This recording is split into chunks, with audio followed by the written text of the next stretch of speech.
Mheshimiwa, tunaendelea. Wizara ya Maji na Umwagiliaji. Mheshimiwa Almas Athman Maige, mbunge wa Tabora. Sehemu kubwa ya jimbo la Tabora Kaskazini, Uyui, haina maji chini ya ardhi, na hivyo serikali ikabuni mradi wa kuleta maji ya bomba kutoka Ziwa Victoria. Je, ni lini serikali itatekeleza mradi huo ili wananchi wa jimbo la Tabora Kaskazini katika vijiji vya Isikizia, Upuge, Majengo na Kanyenye wapate huduma ya maji? Mheshimiwa Naibu Spika, kwa niaba ya Waziri wa Maji na Umwagiliaji, naomba kujibu swali la Mheshimiwa Almasi Athmani Maige, mbunge wa Tabora Kaskazini, lenye sehemu A na B kwa pamoja kama ifuatavyo. Mheshimiwa Naibu Spika, ni kweli kuwa serikali inaendelea na utekelezaji wa mradi wa kutoa maji Ziwa Victoria kupeleka katika miji ya Tabora, Igunga, Nzega na Sikonge pamoja na vijiji 89 vilivyopo ndani ya kilomita 12 kwa kila upande kutoka bomba kuu. Na kwa sasa taratibu za kupata wakandarasi wa ujenzi wa mradi huo zinaendelea, ambapo ujenzi wa mradi unategemewa kuanza mwezi Disemba mwaka huu 2016. Mheshimiwa Naibu Spika, bomba kuu la kutoa maji Ziwa Victoria litahudumia vijiji vilivyopo ndani ya kilomita 12 kila upande. Aidha, serikali itaendelea kubuni vyanzo vingine vya maji ikiwemo ujenzi wa mabwawa ya uvunaji maji ya mvua na uchimbaji wa visima virefu, ambapo katika mwaka wa fedha 2016-2017 imetenga kiasi cha shilingi milioni 754.4 kwa ajili ya kutekeleza miradi ya maji katika vijiji vya halmashauri ya Uyui. Mheshimiwa Almas Maige, swali la nyongeza. Mheshimiwa Naibu Spika, nakushukuru sana. Pamoja na majibu mazuri sana ya Mheshimiwa Naibu Waziri, ninayo maswali mawili ya nyongeza. La kwanza, kwa vile serikali imebuni mradi huo ambao utatusaidia sana sisi wana Uyui hasa Tabora Kaskazini, je, serikali sasa iko tayari kuviorodhesha vijiji gani ambao vitakuwa katika mradi huo ili vijiji ambavyo havitakuwa ndani ya mradi tuvishughulikie kupatia maji? Na swali la pili kuhusu mradi wa malambo ya maji, je, serikali sasa iko tayari kutoa ahadi kwamba iko tayari kuanza utafiti wa wapi malambo hayo yatachimbwa? Asante sana. Mheshimiwa Naibu Waziri wa Maji na Umwagiliaji, majibu.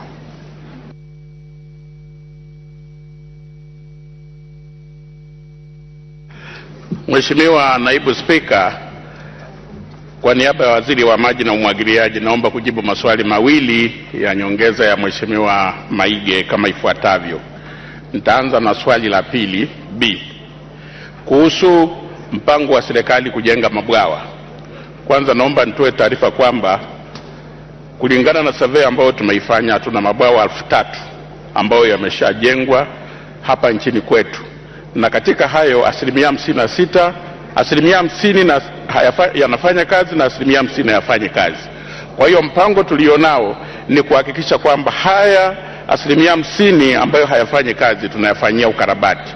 Lakini pamoja na hiyo, bunge la bajeti lililopita tulielekeza halmashauri zote, kila halmashauri wahakikisha kila mwaka wanasanifu bwawa moja na wanaleta ili tuweze kutenga fedha ili tuhakikishe kwamba kila halmashauri kila mwaka inajenga bwawa moja. Swali la pili ni kuhusu ni vijiji gani ambavyo vimeainishwa kwenye huu mradi wa kutoa maji Ziwa Victoria kupeleka Tabora.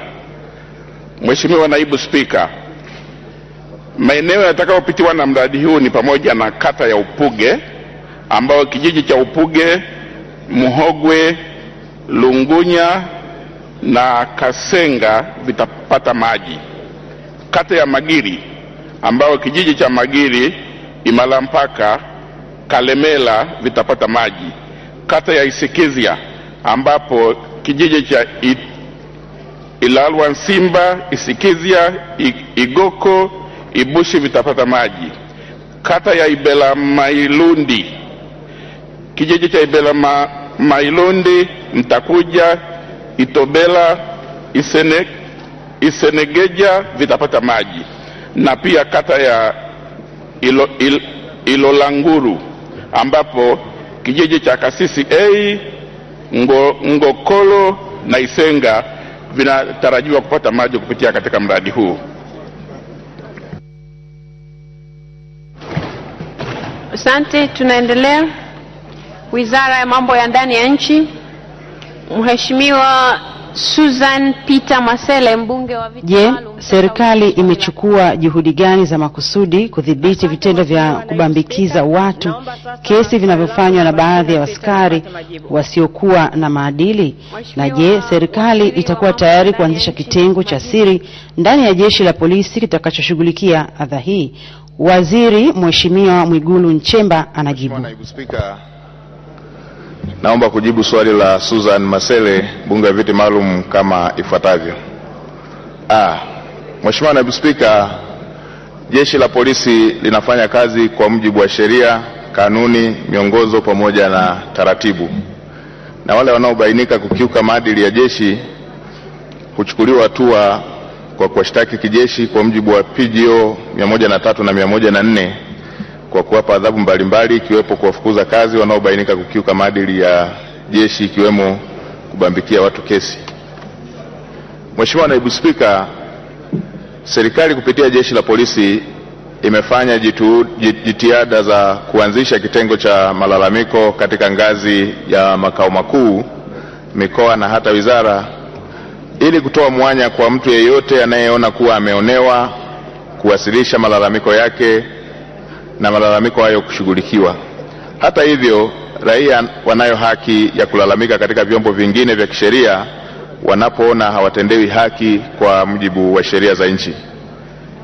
Mheshimiwa Naibu Spika, jeshi la polisi limeweka wazi utaratibu wa namna ya kushughulikia askari wasio waaminifu, hivyo halitakuwa tayari kuanzisha kitengo cha siri kwa kazi hiyo, kwani utaratibu uliopo unashuhudia na umekuwa na mafanikio.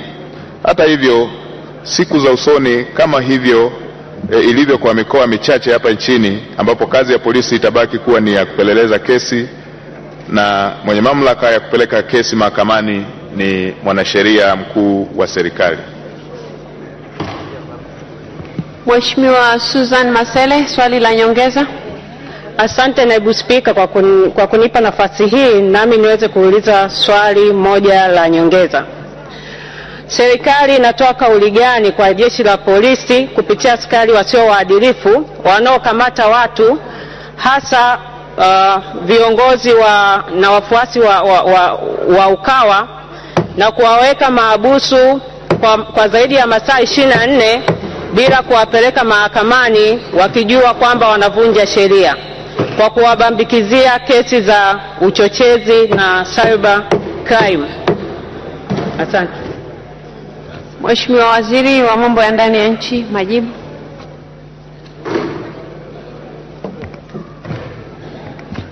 Mheshimiwa Naibu Spika, jeshi la polisi linapokamata watu huwa liangalie itikadi zao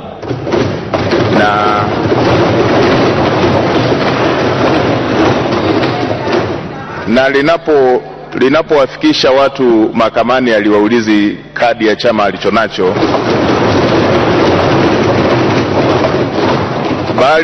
bali jeshi la polisi hukamata watu kufuatana na kosa alilofanya. Na kama ilivyo kwa Watanzania wengine, akishakamatwa kuna hatua ambazo zinafanyika na baada ya hapo wanafikishwa mahakamani. Nakushukuru sana. Endelea.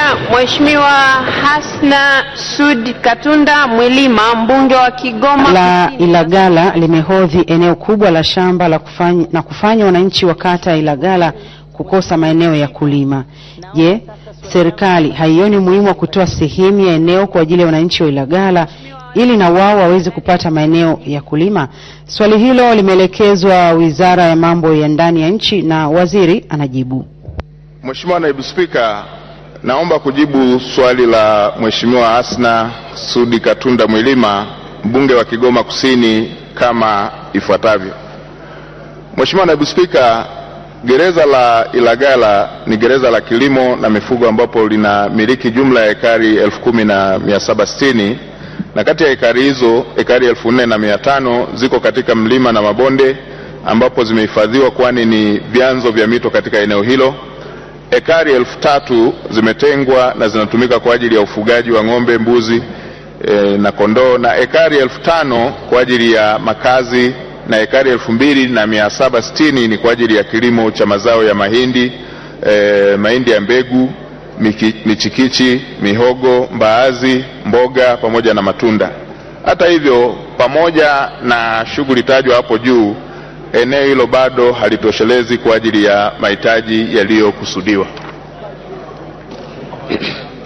Mheshimiwa Hasna Mwilima, swali la nyongeza.